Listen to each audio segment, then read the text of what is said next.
Hello, everyone, and welcome back to Trans Literature.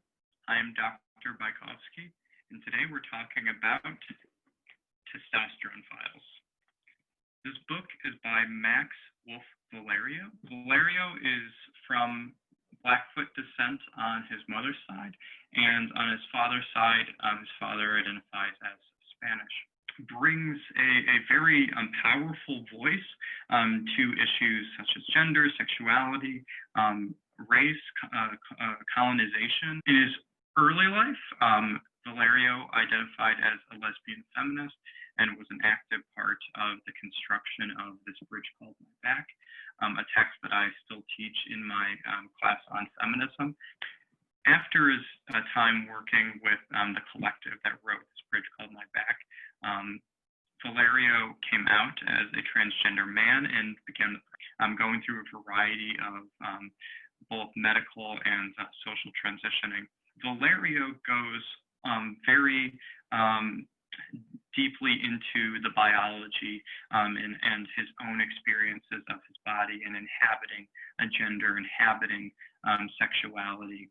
And as the title of the book announces, Testosterone Files, readers and my students, as we discuss it, very much get into how senses of smell can change, how one's skin texture can change, how shifting of hair and muscle and body fat can affect the way one inhabits their own body, in addition to how one inhabits different spaces differently, how one's body is perceived differently from others, which amplifies his experiences of dysphoria, as also disidentification, as he's becoming less and less comfortable in spaces that he was more comfortable with when he identified as a lesbian feminist, and how that discomfort begins to translate into his greater interest into other spaces, other even gay male spaces, his other spaces with heterosexual men. One of the shifts in the scope of Valerio's life is him beginning in a far more leftist point of view, and over the course of his life, ending up in a position that he describes as more classically liberal as a member of the Republican Party. I've taught this book several times in my classes, and Valerio's work never fails to generate conversation.